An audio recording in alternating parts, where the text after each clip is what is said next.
because I'm a federal worker and proud of it. Nobody in my agency, no public affairs officer has reviewed the material that I'm about to speak, about which I'm about to talk.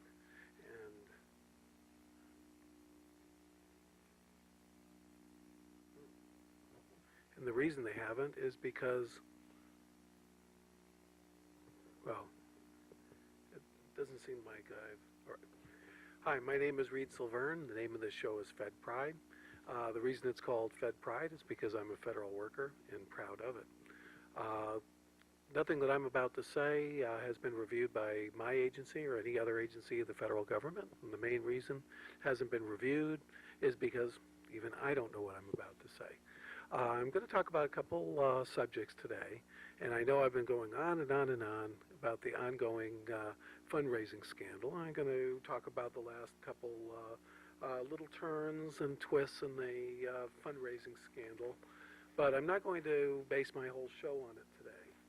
And today I'm very happy that we have our phone numbers up, and anybody who's willing to give me a call is welcome to do it. You can talk about the fundraising scandal or any of a number of other subjects that you care to talk about.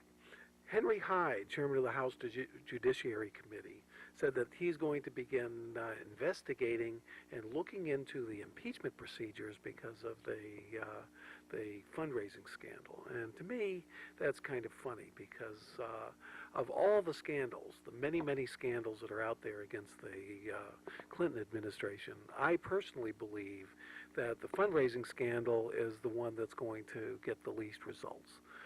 There were some people involved in Whitewater, although nobody's actually managed to finger the president, that were involved in jimmying up phony small business loans and flipping properties. Some illegalities occurred, and the McDougalls, for instance, were actually sentenced to time in jail. And Jim Guy Tucker, the present governor of Arkansas, was convicted, but he wasn't given any jail time. And Mrs. McDougal is already in jail, and Mr. McDougal is being in the process of, quote, cooperating with Kenneth Starr. The Paula Jones scandal, of course, is quite lurid, but it's unlikely that there's been actual law breaking done, and she really isn't accusing anybody of actually breaking the law because he didn't hire her, he didn't fire her. Usually for sexual harassment, there has to be a quid pro quo. And there wasn't a specific quid pro quo, and she's not really claiming one. And that's, of course, a long story, too.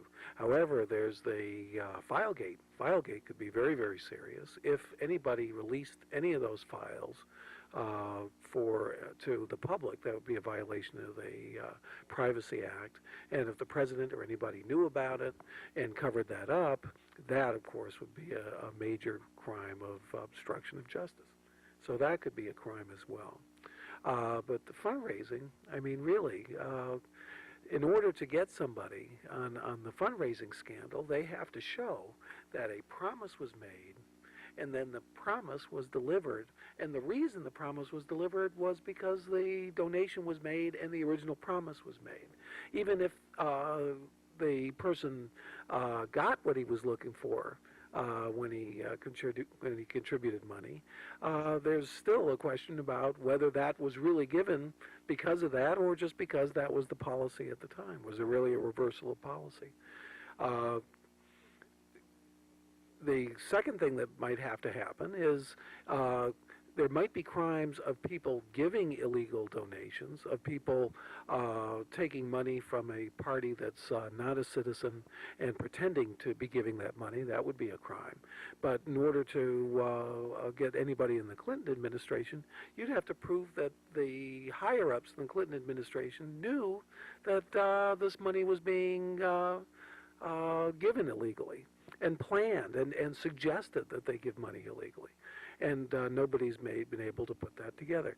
Closest they've come to anything that's associated with a crime or a wrongdoing is the possibility that solicitations were made on federal property. And the only covered person as far as the special prosecutor law is concerned is Al Gore, who's been associated with that.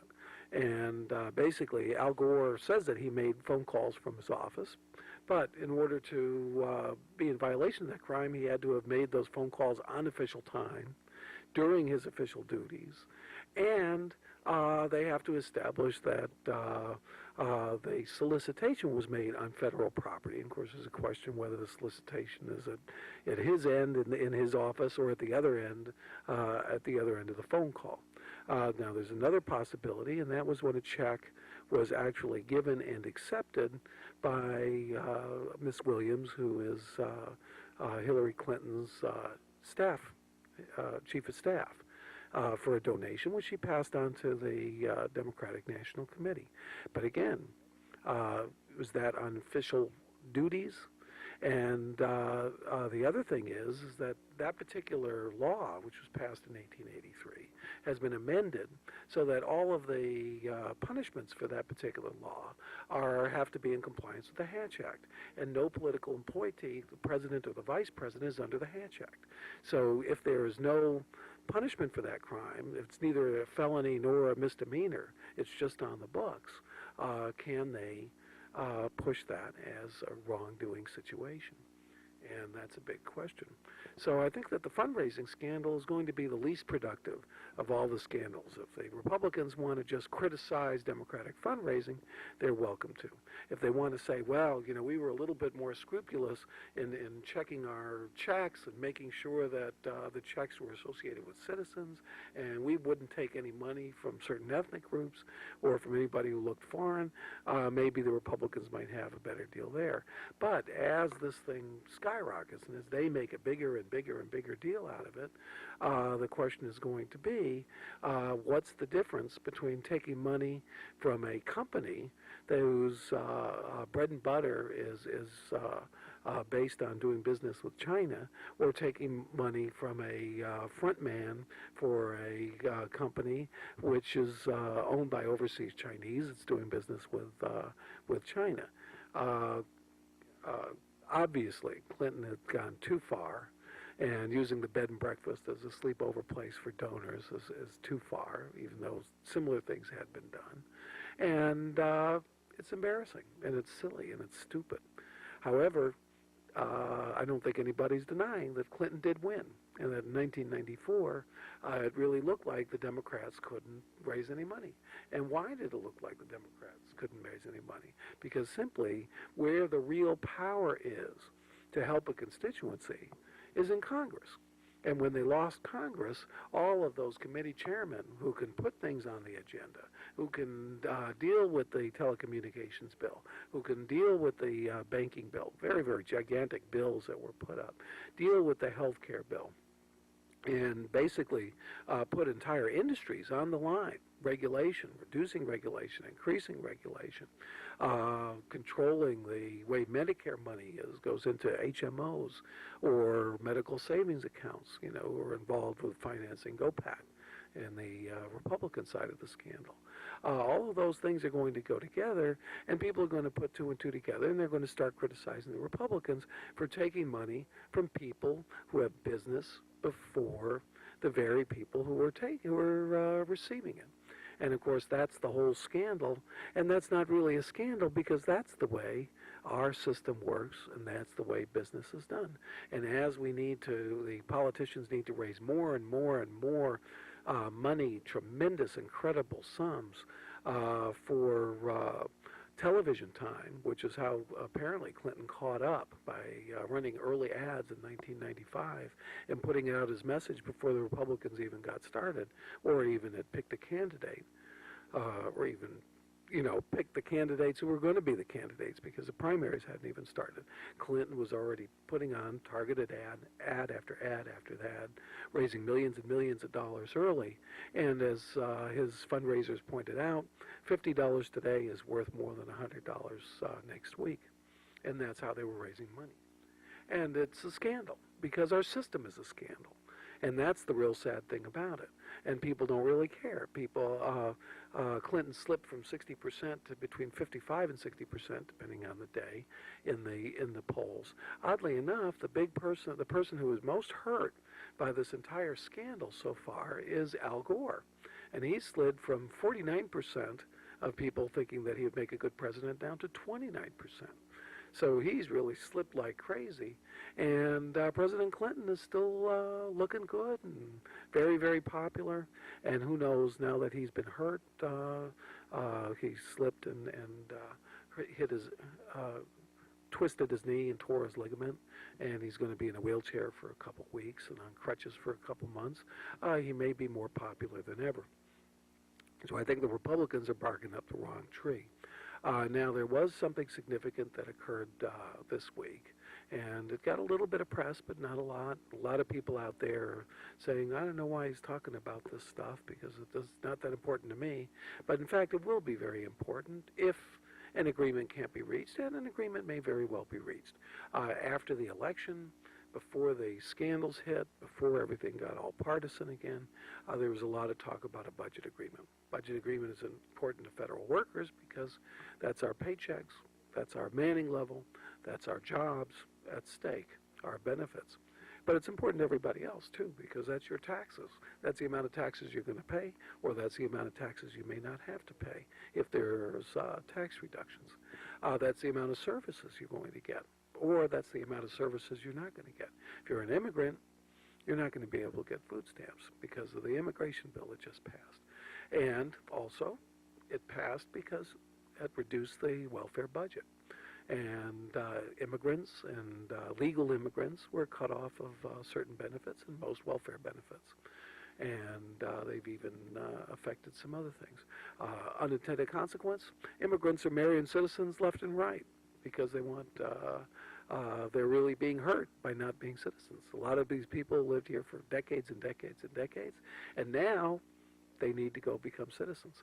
And that may become an unexpected negative consequence to all the politicians that hate immigrants, because they're going to wake up and find a lot more citizens in their districts who they've been kicking and hurting and picking on for the last 5 or 10 years. That's especially going to be true in California and New York State, where hundreds and hundreds of thousands of immigrants have been applying for citizenship and got citizenship. And so that's what's going to happen. Even though they've been trying to slow down the process and make it much more difficult to go through the bureaucratic hoops, because the Republicans claimed that it was Democrats were making it too easy to become citizens last year. More and more, these people are going to become citizens, and you can't put too many hoops in front of people, because they will go through those hoops because you're giving them an incentive to become citizens and vote against you. And I'm sure a lot of politicians, especially in California, are adding 2 and 2 and saying, geez, I've been bashing immigrants. Look what happened to Bob Dornan, who got voted out basically because he alienated the Spanish-speaking and Mexican-American populations in his district. And there was a growing population that the Democrats exploited. And for good reason, because he was against their interests and he was busy pontificating against them and making no bones about it. And wow, he woke up one day and he's not a congressman. So, unintended consequence. And there's unintended consequences from a lot of things that a lot of people do. Now, there was talk about a budget agreement before things got real partisan again, before we started getting into these very, very deep and divisive debates about the campaign finance, which basically, to me, is, for you, it's a bad thing and a crime. I'm angry because you raised money and you used every means that you could, but for me it's okay because, first of all, I wrote the rules, and secondly, I don't take money from Chinese Americans. I take money from big giant lobby groups that represent Japanese companies and Canadian companies and so on and so forth. I don't need to go directly to people who may know somebody who may be fronting for somebody who's a foreigner. When all of these big companies and all of these foreign countries have foreign lobbyists who are allowed to legally hand out as much money as they're legally allowed to hand out. That's quite a bit of money. because you can create a PAC, and you can hand out $5,000 to everybody. You can hand out an unlimited amount in soft money to either of the Republican or Democratic national committees. And I can assure you, both have. And as this whole scandal unfolds, more and more and more you're going to hear talk about the things that were done, the face-to-face meetings. It's already come out that during the Bush administration that people who gave money to GoPAC, which was basically an organization that has took money claiming to be educational funds and allowed donors to be able to take tax deductions for it.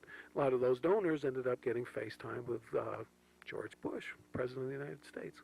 Now everybody's shocked because Democratic donors got FaceTime with President Clinton. 103 coffees, 53 receptions. That's a lot of political activity in the White House.